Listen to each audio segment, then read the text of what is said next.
नमस्कार, आपका बहुत बहुत स्वागत है। साल 2022 बहुत जल्द ही भूतकाल में परिवर्तित होने वाला है और 2023 धीरे धीरे आपकी ज़िंदगी में एंटर होने वाला है। अपने साथ एक पोटली लेके चल रहा है। हर एक राशि के लिए उसमें कुछ न कुछ उसको पास देने के लिए है। किसी को बहुत ज़्यादा ऊंचाइयों पर पहुंचाएगा तो किसी को कष्ट देगा, किसी को पूरे साल मज़ा आएगा, कोई बहुत ही परेशान रहेगा। तो कौन सी राशि परेशान है, कौन सी अच्छी है, ये सीरीज़ में आपको पूरी वार्षिक राशिफल की देता रहूँगा। तो इसी कड़ी में आज मैं मिथुन राशि वालों के लिए ये गोचर 2023 में ग्रहों का कैसे रहने वाला है और आपको क्या फल देने वाले हैं बताने वाला हूँ। तो जल्दी से तैयार हो जाइए। गोचर जो है ये चंद्र राशि से ही देखें। आपकी राशि अगर मिथुन है तो ये ही लोगों के लिए ये काफ़ी सटीक बैठेगा। हालांकि लगन पे भी थोड़ा बहुत असर रहेगा, लेकिन गोचर हमारे शास्त्रों में चंद्रमा को ही ज़्यादा इम्पोर्टेंस दी गई है, चंद्र राशि को ही। तो आप अपनी चंद्र राशि जो भी है आपकी, उससे ये गोचर देख सकते हैं, उससे क्या फल मिलेगा पूरे साल भर। साल भर के लिए जब भी हम वार्षिक राशिफल निकालते हैं तो जो ग्रह साल भर एक राशि में उससे ज़्यादा रहते हैं उन्हीं ग्रहों को हम लेते हैं, क्योंकि दैनिक राशिफल में तो केवल एक ग्रह चंद्रमा जो कि हर दिन नक्षत्र चेंज करता है उसको लेते हैं, और मासिक राशिफल में क्योंकि सूर्य एक महीने में एक राशि चेंज करता है तो उसको लेते हैं। लेकिन वार्षिक राशिफल में जो ग्रह वह एक साल से ज़्यादा रहते हैं उनके बेस पे ये राशिफल बनाया जाता है। तो चार ग्रह मेन, गुरु लगभग एक साल एक राशि में रहते हैं, शनि 2.5 साल एक राशि में रहते हैं, और राहु केतु 1.5 साल एक राशि में रहते हैं। तो जनरली गुरु, शनि, राहु, केतु को इसमें लिया जाता है। मंगल भी 45 दिन लगभग एक राशि में रहता है, तो उसका भी आपको थोड़ा बहुत इफेक्ट अवश्य मिलेगा। तो उसके बारे में भी मैं थोड़ा इसमें बताऊंगा।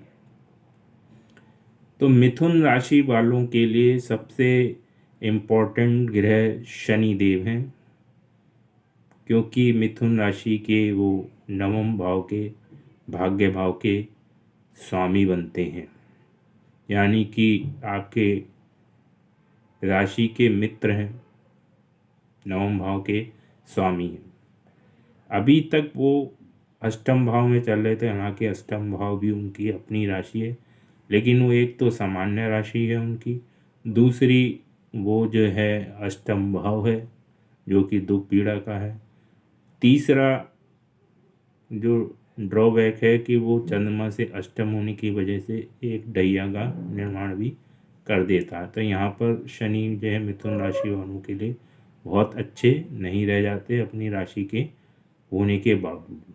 लेकिन 17 जनवरी के बाद ये अपनी मूल त्रिकोण राशि आपके भाग्य भाव में जहाँ के वे स्वामी हैं वो ट्रांसफ़र होने वाले हैं, यानी कि आपके लिए बहुत बड़ी सिरदर्दी ख़त्म होने वाली है और अच्छी चीज़ें आने वाली हैं।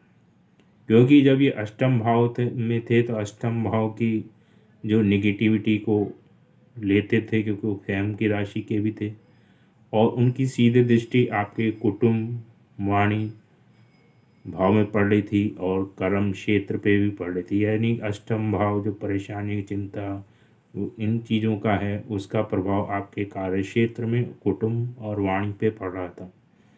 तो 17 जनवरी तक अभी थोड़ा ऐसा ही रहेगा। तो इस दौरान आपकी वाणी से आपके कुटुंबजनों को दुख पहुंचा हो और उससे आप भी परेशान हुए हो, कार्य क्षेत्र में किसी से मनमुटाव हुआ हो आपकी वाणी की वजह से, तो ये सब चीज़ें अब अतीत होने वाली हैं 17 जनवरी के बाद। क्योंकि एक तो ये ढैया ख़त्म हो जाएगी, अष्टम से आपका शनि निकल जाएगा, अष्टम भाव से निकल जाएगा, आपने मूल त्रिकोण में और त्रिकोण राशि में आ जाएगा। अब यहाँ आके ये तीसरी दृष्टि से आपके लाभ भाव को देखने वाला, आपके कार्य क्षेत्र में था, अब लाभ भाव को देखेगा। लाभ भाव में आपके ऑलरेडी राहु बैठा हुआ है।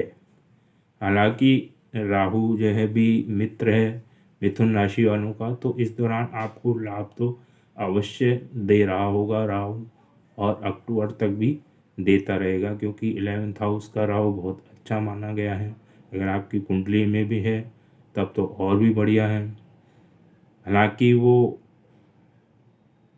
अपनी शत्रु राशि में है, मेष राशि में है, लेकिन भाव के हिसाब से अच्छा है और लगन का मित्र होने की वजह से अच्छा है। अब शनि की दृष्टि यहाँ पे पड़ रही है। शनि के जो मंगल मित्र नहीं है, यानी कि मित्रवत दृष्टि नहीं है, लेकिन राहु उनके मित्र हैं, तो राहु पे दृष्टि डाल रही हैं। तो 17 जनवरी के बाद 22 अप्रैल तक थोड़ा सा और सावधानी रखिएगा कि मित्रों से कोई झगड़ा या फसाद ना हो, क्योंकि मंगल आपके जो इस कुंडली के अच्छे ग्रह नहीं हैं, वो 12वें भाव में चल रहे हैं वक्रीय होकर। तो वक्रीय होने की वजह से वो पीछे वाले घर का भी प्रभाव देंगे, यानी कि अपनी राशि का भी प्रभाव देंगे। तो मंगल की भिड़ंत शनि की दृष्टि और राहु से हो जाएगी, ठीक है ना। और मंगल की दृष्टि जो है 6ठे भाव में पड़ रही है, जो कॉन्फ्लिक्ट का, विवाद का है, और सप्तम भाव पे पड़ रही है जो पार्टनरशिप और पत्नी का भी है। तो इस दौरान आप कम से कम 12 मार्च तक तो मंगल यहाँ रहने वाले हैं, तो पत्नी से, पार्टनर से थोड़ा सा, कोर्ट कचहरी से बच के रहिएगा। अगर कोर्ट कचहरी का मुकदमा हो तो उसमें थोड़ा सा दिक्कत पैदा कर सकता है। 12 मार्च के बाद स्थिति थोड़ी आपकी ख़त्म हो जाएंगी, या यूँ कहूँ कि 22 अप्रैल के बाद जब गुरु यहाँ आ जाएंगे तब आपके को राहत अवश्य मिलेगी। यानी कि वैसे 17 जनवरी से शनि का ट्रांजिट वो आपके लिए काफ़ी हद तक सही कर देगा स्थिति, और 22 अप्रैल के बाद गुरु जब यहाँ आ जाएंगे तो गुरु वहाँ बैठेंगे, अपने मित्र की राशि में हैं, तो राहु को कंट्रोल करेंगे, क्योंकि राहु भले ही लगन का मित्र है लेकिन वो बैठा शत्रु राशि में है, यानी कि गुरु भी उसके शत्रु, और शत्रु राशि में, तो राहु कंट्रोल में आ जाएगा अगर वो कुछ गड़बड़ करने की कोशिश करेगा। वैसे तो यहाँ पर राहु आपको ज़्यादा खराब रिजल्ट नहीं देगा। अब जब गुरु 22 अप्रैल से यहाँ आएंगे तो 22 अप्रैल के बाद गुरु की दृष्टि आपके पंचम भाव पे पड़ रही है, राहु की दृष्टि भी आपके पंचम भाव पे पड़ रही है। तो गुरु जो है यहाँ पे, क्योंकि शुक्र की राशि पड़ती है, तो राहु के तो मित्र हैं और गुरु के लिए सम है। तो यहाँ पे आपके संतान को अच्छा फल मिलने वाला है। अगर संतान पढ़ाई करना चाह रही है या पढ़ाई कर रही है, उच्च शिक्षा में जाना चाहती है, तो संतान को इस दौरान टेक्निकल शिक्षा में या टेक्निकल क्षेत्र में है तो काफ़ी उन्नति साल भर आपको ये गुरु और राहु कम से कम अक्टूबर तक तो दिलाएंगे ही। गुरु जो है यहाँ से अपनी 22 अप्रैल के बाद पंचम दृष्टि से आपके 3rd हाउस को और नवम दृष्टि से आपके सप्तम भाव को देखने वाले हैं। यानी कि अगर कोई जातक शादी का इच्छुक है तो शादी के योग बन रहे हैं। छोटे भाई बहनों से अगर कोई परेशानी चल रही है, क्योंकि 17 जनवरी के बाद शनि जब 9th हाउस में आएंगे तो उनकी सीधे दृष्टि जो है 3रे भाव पे पड़ेगी, जो कि उनके शत्रु राशि है, यानी कि शनि छोटे भाई बहनों से आपका मनमुटाव करा सकते हैं, लेकिन 22 अप्रैल के बाद गुरु आके वहाँ संभाल लेंगे। उसके बाद आपके संबंध सुधरने शुरू हो जाएंगे। तो कोशिश करिएगा कि छोटे भाई बहनों से पहले से ही संबंध सुधारने की कोशिश करें, जिससे कि 22 अप्रैल तक और ज़्यादा अच्छे रिजल्ट्स आपको मिलने लगे। जहाँ तक लाभ का सवाल है तो इस साल आपको पूरे साल जो है 22 अप्रैल के बाद अच्छा लाभ मिलने वाला है, क्योंकि राहु अक्टूबर के बाद आपके कार्य क्षेत्र में आ जाएंगे। अभी वो अच्छे लाभ दे रहे हैं, लेकिन कार्य 10th हाउस का राहु जो है बहुत ही अच्छे रिजल्ट देता है।